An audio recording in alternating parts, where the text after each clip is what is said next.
menuduhkan persoalan. Apa tidak boleh orang ziarah kubur?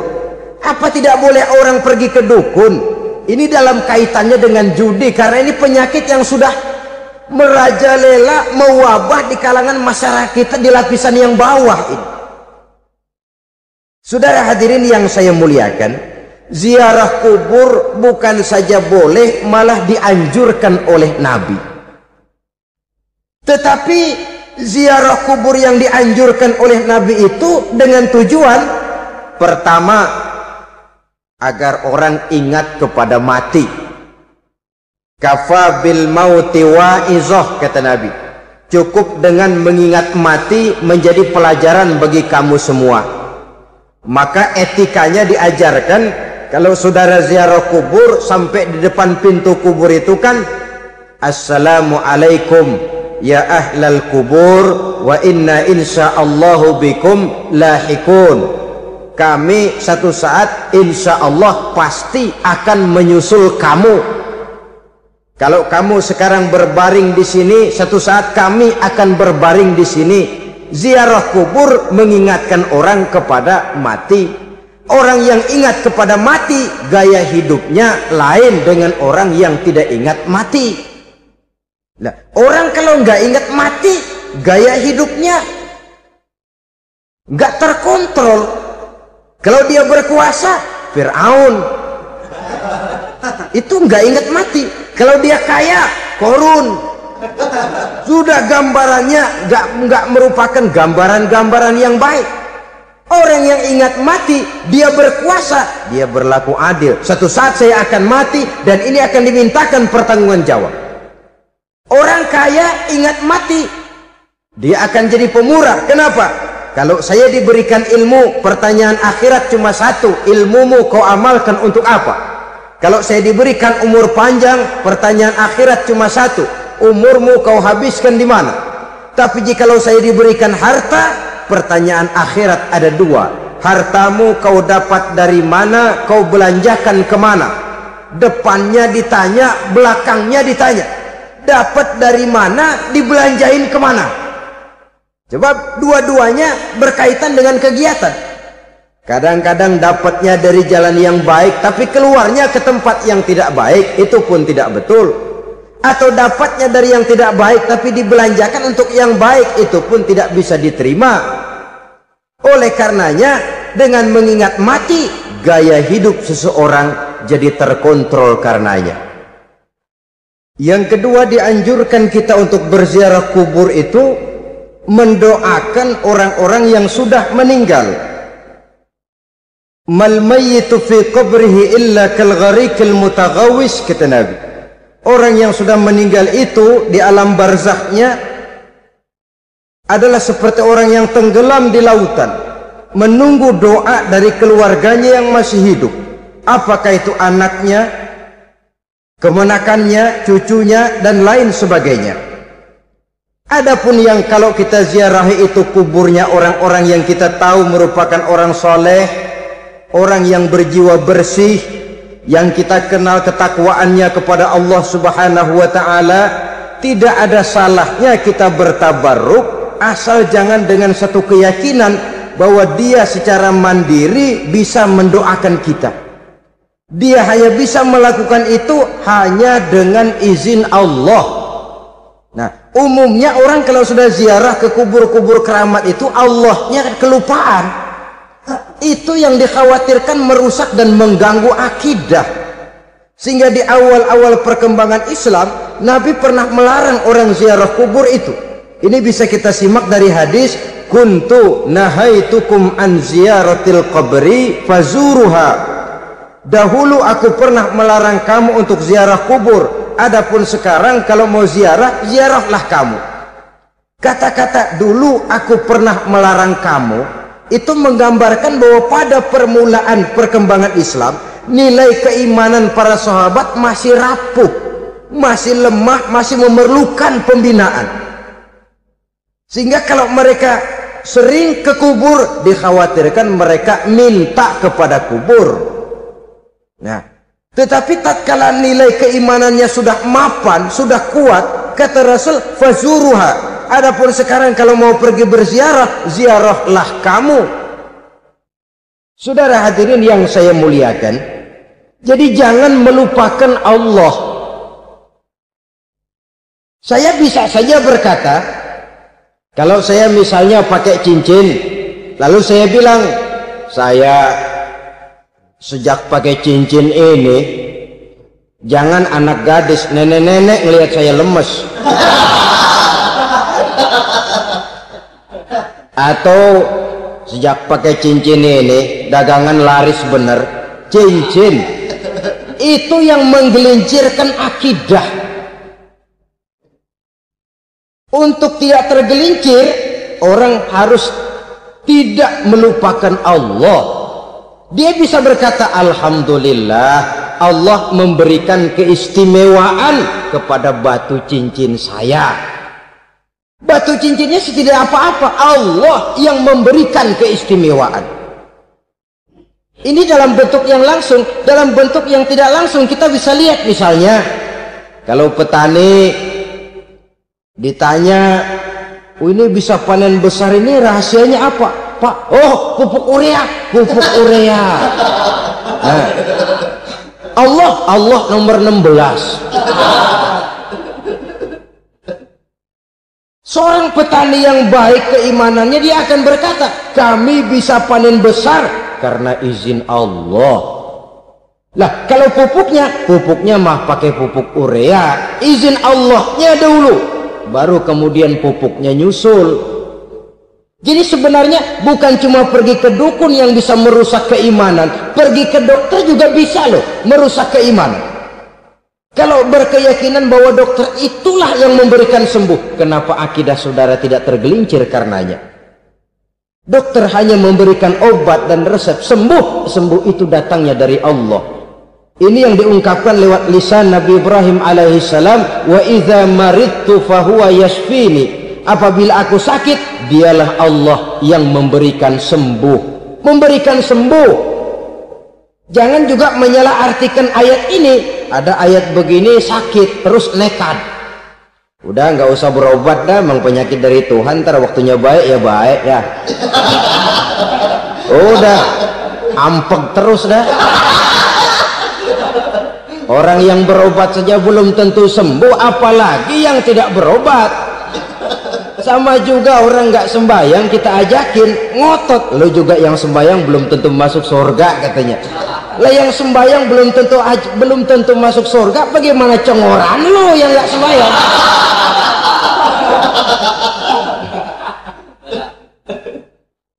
Saudara hadirin yang saya muliakan, kaum muslimin yang berbahagia. Jadi dengan demikian, maka jangan menghilangkan Allah. Kita, ajaran pokok dalam Islam adalah ajaran tentang tauhid. Nah, tauhid ini menyangkut mengesahkan Allah, baik di dalam zatnya, baik di dalam sifatnya, baik di dalam perbuatannya, baik di dalam beribadah kepadanya. Tauhid dalam ibadah itu ada.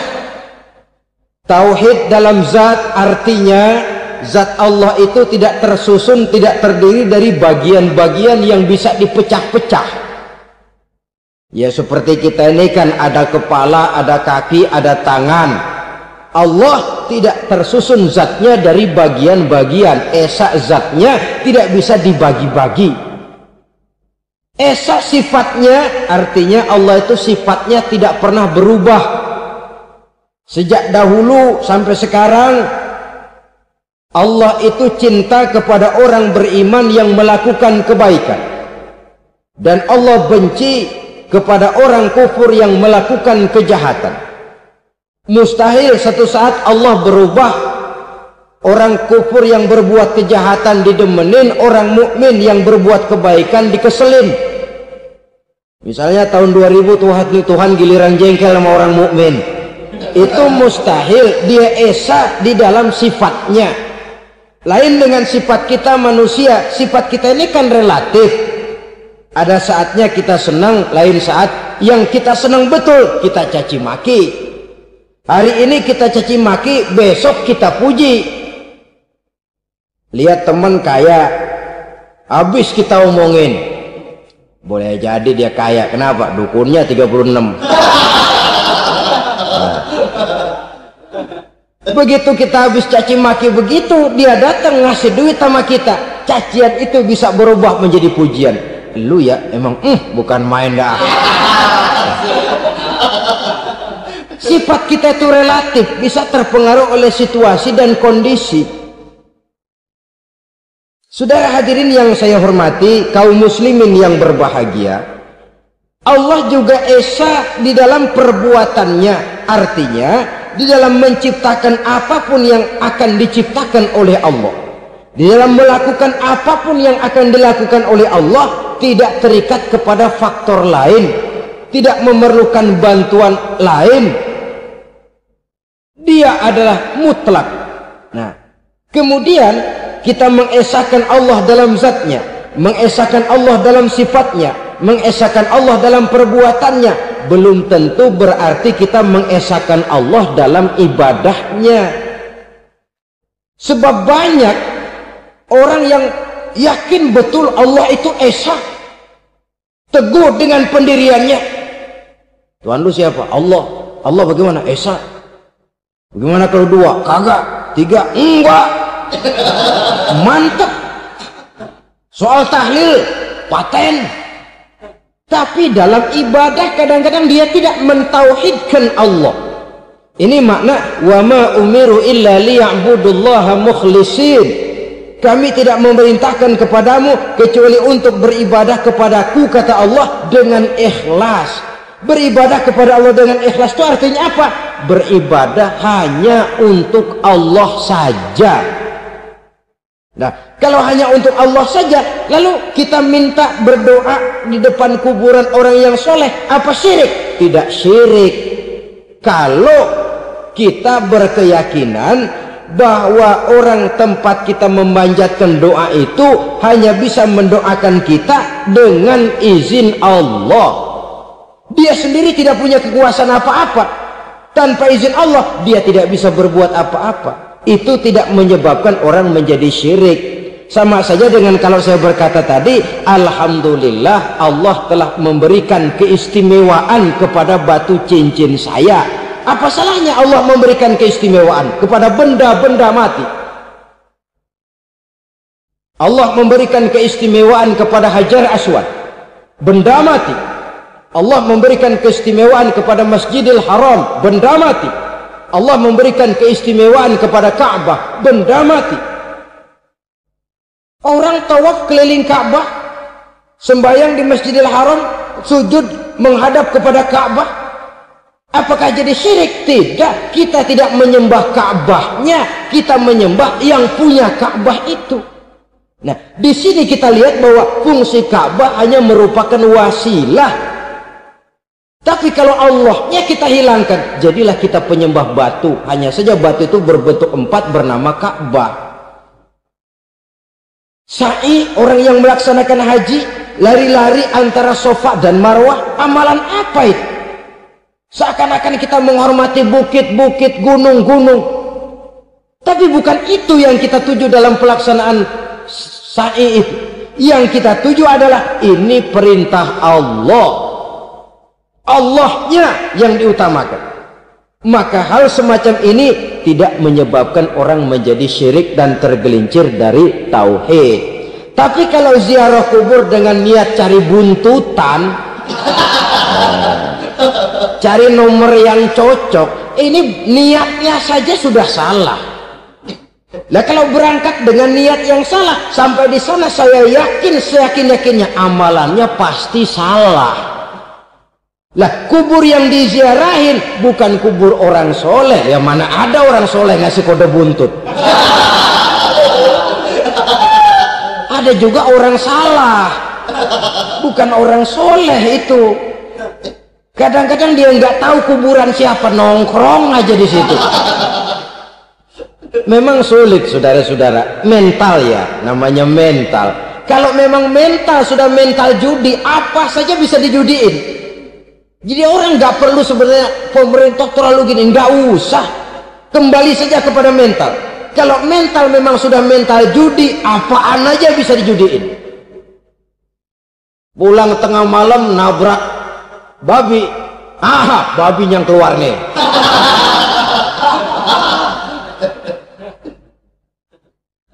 Mobil lewat nomornya bisa dijudiin. Bajai lewat bajai bisa dijudiin. Mental. Kalau memang mental sudah mental judi, apapun saja bisa dijudikan. Saudara hadirin yang saya muliakan, lalu bagaimana dengan dukun? Ya, saudara hadirin, pergi ke dukun hakikatnya sama dengan pergi ke dokter. Orang berusaha melaksanakan yang namanya syariat, hakikatnya kembalikan kepada Allah. Syariatnya kita laksanakan. Tetapi, nah ini tetapi. Yang pertama, saudara harus tahu betul dukunnya itu bayang apa enggak, agamanya kuat apa enggak. Sebab ya tentu tidak ada dukun yang jelek, karena pada umumnya penyakit dukun itu kan nyohor, iklan lewat koleha-kolehanya.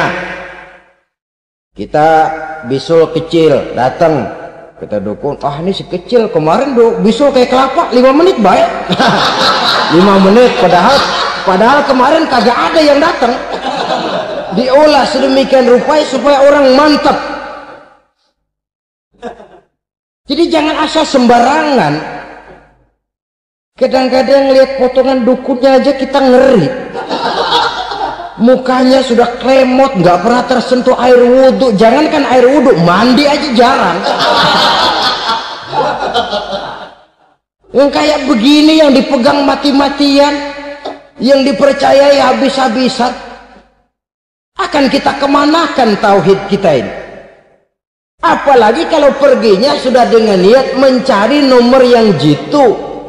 Itu saya katakan lagi tadi, berangkat saja sudah dengan niat yang salah. Orang berusaha silahkan. Sama juga kita ke dokter. Oleh dokter kan setelah diperiksa penyakit kita, lalu dianalisa, oh ini penyakitnya ini. Kemudian diberikan obat. Lah, obat itu kan tentu ada aturan minumnya tuh. Yang kapsul ini sehari 3 kali, yang tablet ini sehari 2 kali. Kalau kita minumnya kelebihan, overdosis namanya. Saking pengen cepet baik, sekali minum 10 tablet.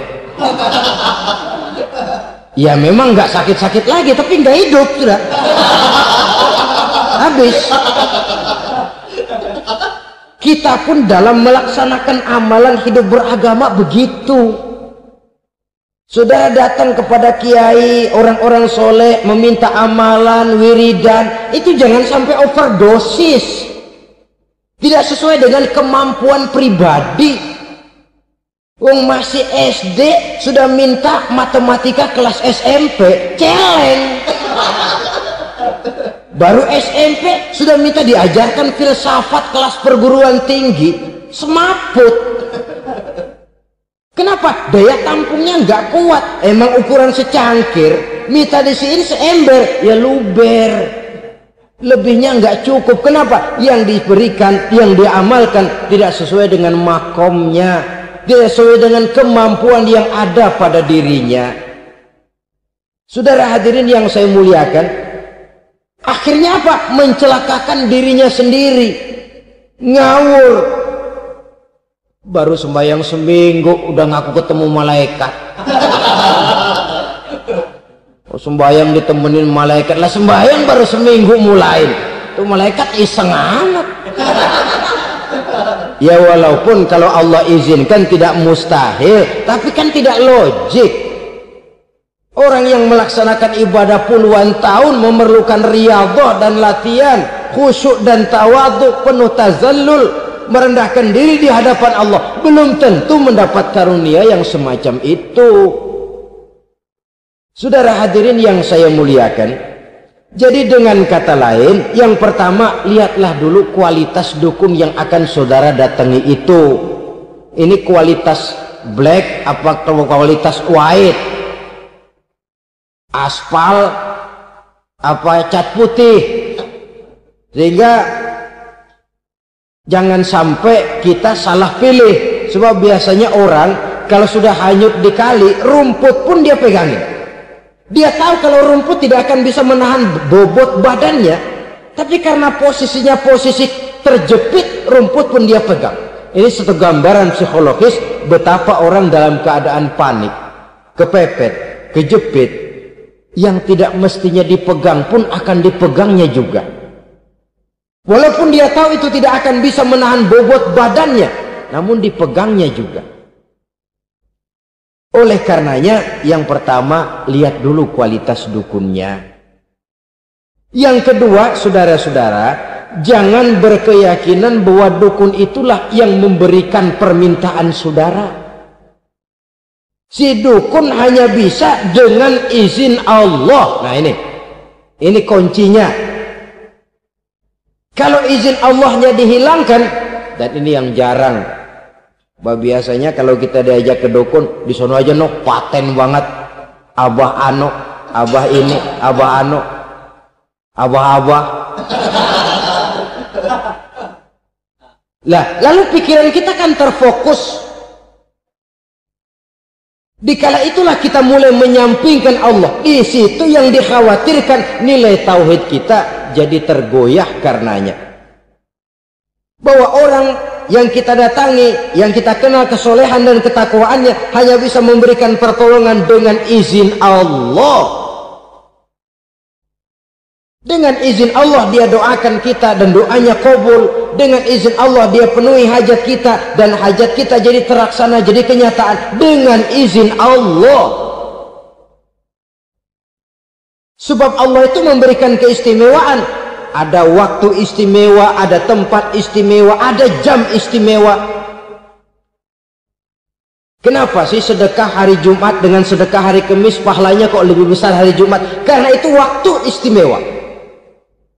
Kenapa untuk sembahyang sunnah dianjurkan sepertiga malam yang terakhir? Karena itu waktu istimewa. Kenapa doa di multazam, di dekat Hajar Aswad, di Hijr Ismail, di Raudhah dikabulkan Allah? Karena itu tempat istimewa. Memang kadang-kadang ada orang berkata, kalau mau berdoa kenapa mesti di kuburan wali? Di rumah juga berdoa, Tuhan dengar. Betul, Tuhan dengar, bahkan tidak berdoa pun Allah tahu isi hati kita. Tapi soal dikabulkan atau tidak, itu hak Allah.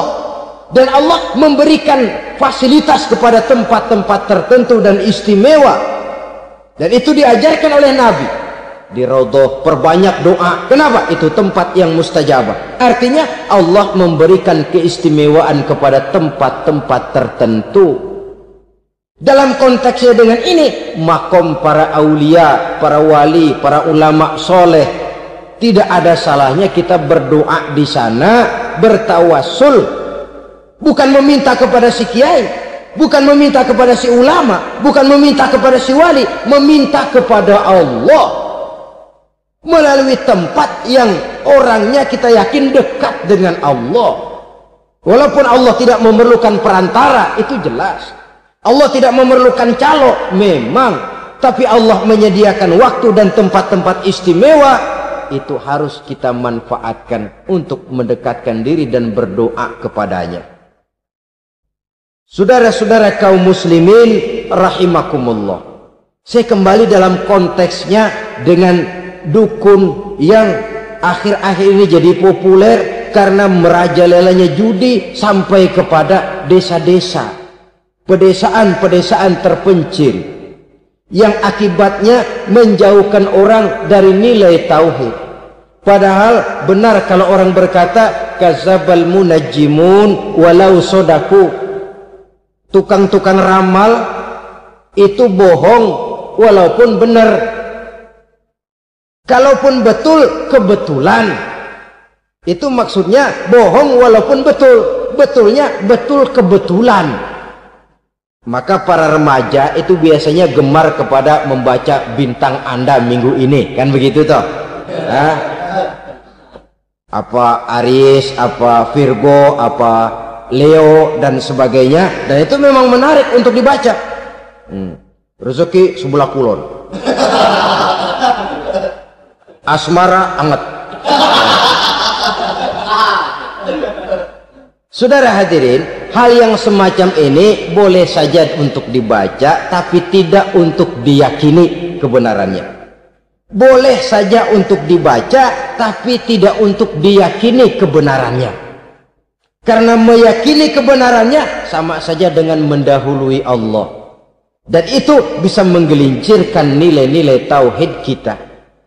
Tauhid dalam ibadah, saya katakan tadi, menyembah hanya kepada Allah, bermohon hanya kepada Allah dengan menggunakan fasilitas-fasilitas yang disediakan oleh Allah, baik berupa waktu maupun tempat-tempat tertentu dan orang-orang. Ya, kalau waktu dan tempat saja ada yang diberikan keistimewaan oleh Allah, padahal tempat itu benda mati, apalagi manusia yang merupakan makhluk hidup.